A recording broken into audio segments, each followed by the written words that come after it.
તો આ તરફ બાંદીપોરાના મેદાનોમાં હળવી હિમવર્ષા થઈ છે, જ્યારે કે ઉપરના વિસ્તારોમાં મધ્યમ હિમવર્ષા થઈ છે।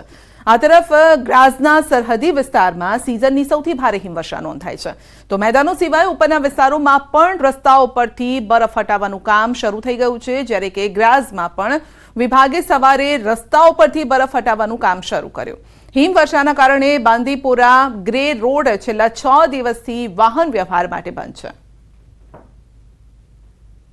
2025 आ गया, जनवरी से एक खुशहाल साल साबित हो रहा है, क्योंकि कल से आज 1-2 दिन हो गए काफ़ी अच्छी बर्फबारी हुई इस इलाके में, और उम्मीद है कि ये जो यहाँ पर कमी थी पानी वगैरह की, पहाड़ों में जो कुदरती वसाइल थे उनमें एक बार फिर रौनक आएगी। પૃથ્વી પરના સ્વર્ગ એવા જમ્મુ કાશ્મીરમાં જાન્યુઆરી મહિનામાં પણ મોસમનો મિજાજ યથાવત રહ્યો છે, જેના કારણે પહાડોથી લઈ મેદાની પ્રદેશ સુધી તેની અસર જોવા મળી રહી છે। જમ્મુ કાશ્મીરના અનેક વિસ્તારોમાં ફરી એકવાર બરફવર્ષાનો દોર શરૂ થઈ ગયો છે। ગુલમર્ગમાં છેલ્લા 24 કલાકમાં લગભગ 15 ઇંચ તાજી હિમવર્ષા થઈ છે। તો કિંગદોરી અને એફ્રોથના શિખરો પર પણ હિમવર્ષાથી રસ્તા પર બરફના થર જામ્યા હોય તેવા દ્રશ્યો સામે આવ્યા। પ્રવાસીઓ પણ બરફવર્ષાનો આનંદ માણી રહ્યા છે। હિમવર્ષા થતા પ્રવાસીઓનો ધસારો પણ વધી રહ્યો છે। ગુલમર્ગમાં તાજી હિમવર્ષાથી પર્યટકો એકદમ ખુશ દેખાયા છે। સતત બરફવર્ષાથી જમ્મુ કાશ્મીર જાણે કે જન્નત બની ગયું છે। વડોદરામાં આવાસ મકાનો મામલે મોટી જાહેરાત। ન્યૂઝ 18 ગુજરાતીના અહેવાલ બાદ તંત્રનો નિર્ણય છે। 3 દિવસ અરજી ફોર્મનું વિતરણ બંધ કરાયું છે। અરજી ફોર્મની અછતના કારણે વિતરણ બંધ કરાયું છે। તો 7 જાન્યુઆરીથી ફરી અરજી ફોર્મ બેંકમાંથી મળશે। ફોર્મ જમા કરાવવાની છેલ્લી તારીખ લંબાવવામાં આવી છે અને હવે 24 જાન્યુઆરી સુધી ફોર્મનું વિતરણ અને જમા લેવામાં આવશે। વધુ અપડેટ મેળવીશું સંવાદદાતા હાર્દિક પાસેથી। જી હાર્દિક, વડોદરામાં આવાસ મકાનો માટે જે જાહેરાત કરવામાં આવી હતી, લોકો મોટી સંખ્યામાં ઉમટ્યા છે અને ફોર્મ ખૂટી પડ્યા।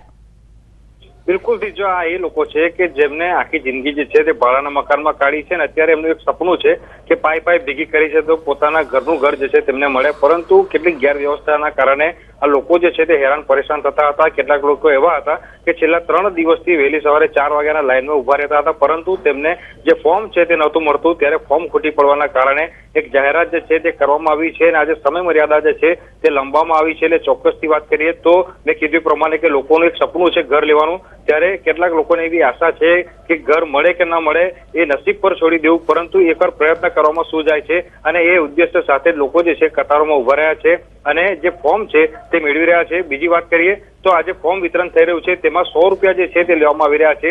ત્યારે લોકો એમ પણ કહી રહ્યા છે કે તમામ લોકો ગરીબ ઘરના છે, આ 100 રૂપિયાથી રકમ ઘટાડીને ઓછી કરવામાં આવે, જેથી જે ગરીબ ઘરના લોકો છે તેમને રાહત મળે। એટલે આ 3 દિવસ અરજી ફોર્મનું વિતરણ જે છે તે બંધ કરેલું હતું અને અત્યારે 24 તારીખ સુધી જે ફોર્મનું વિતરણ છે તે જમા લેવામાં આવશે તેની નોટિસ જે છે તે બહાર પાડવામાં આવી છે। એટલે મહદઅંશે નાગરિકોને રાહત મળે એવા સમાચાર જે છે ત્યાં કહી શકાય। જી, આપનો આભાર।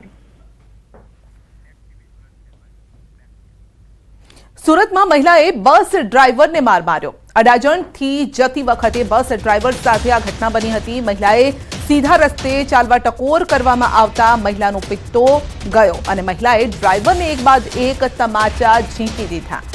તો સુરતમાં મહિલાએ બસ ડ્રાઈવરને લાફા ઝીંકી દીધા છે। તો દ્રશ્ય સામે આવ્યા છે। સીધા રસ્તે ચાલવા માટે ટકોર કરતા માર માર્યો છે। તો સુરતના દ્રશ્યો સામે આવી રહ્યા છે। બસ ડ્રાઈવર, કદાચ એવું સમજવામાં આવી રહ્યું છે કે બસ ડ્રાઈવરે મહિલાને કીધું હશે સીધા રસ્તે જવા માટે અને તેને લઈને જ કદાચ આ બબાલ થઈ છે। જો કે અસલી મામલો શું છે જાણીએ સહયોગી કીર્તેશ પાસેથી। જી કીર્તેશ, મામલો શું છે? મહિલાએ ડ્રાઈવરને લાફા ઝીંક્યા। બિલકુલ, સુરતના અડાજણ ડેપો વિસ્તારની આ ઘટના છે કે એક મહિલા ત્યાંથી પસાર થઈ રહી હતી ત્યારે એસટી ડેપોના એક ડ્રાઈવર સાથે સામાન્ય બાબતે ઝઘડો થયો હતો। જોતામાં આ મહિલાએ ડ્રાઈવરને ધડાધડ લાફા ઝીંકવાના ચાલુ કરી દીધા હતા। ખાસ કરીને અડાજણથી મોટા એટલે કે મોરા જતી બસના ડ્રાઈવર સાથે બબાલ થઈ હતી। સ્ટાર બજાર બ્રિજ પાસે મહિલા પસાર થઈ રહી હતી ત્યારે તેના મોપેડ પાસે હોર્ન મારતાની સાથે જ મહિલાએ મોપેડ અટકાવ્યું હતું ને આવી સામાન્ય બાબતે બોલાચાલી થતા મહિલા ઉશ્કેરાઈ હતી ને જોતામાં ડ્રાઈવર પર હુમલો કરી દીધો હતો। જો કે આ મામલે હવે બસ ડ્રાઈવર દ્વારા પોલીસ ફરિયાદ નોંધવાની તજવીજ શરૂ કરવામાં આવી છે। જી, આપનો આભાર. વીમા પોલિસીની મિસ્ટ્રી પ્લાનિંગનો માસ્ટર માઇન્ડ દબોચાયો છે. વીમો પકવવા મજૂરની હત્યા કરી સળગાવી દીધો હતો. બનાસકાંઠાના ધનપુરા નજીકની આ ઘટના છે અને આરોપી ભગવાનસિંહ રાજપૂતની એસીબીએ ધરપકડ કરી છે. એસીબીએ લોકેશન ટ્રેસિંગ અને બાતમીના આધારે ધરપકડ કરી છે. આરોપી ભગવાનસિંહ રાજપૂતને પાલનપુર લવાયો. મહત્વનું છે કે આરોપીએ વીમો પકવવા માટે ધનપુરા નજીક વિરમપુરના વ્યક્તિનું અપહરણ કરી તેની હત્યા કરી અને કારમાં લાશને સળગાવી દીધી હતી. કારમાં ઘટનાને અંજામ આપ્યા બાદ ભગવાનસિંહ રાજપૂત ફરાર થઈ ગયો અને ત્યારે હાલ તો તેની ધરપકડ કરીને તપાસ હાથ ધરાઈ છે. રાજકોટના વીંછિયામાં પોલીસ સ્ટેશનને બાનમાં લેવાનો મામલો છે. 84 લોકો સામે નામજોગ પોલીસ ફરિયાદ નોંધાઈ છે.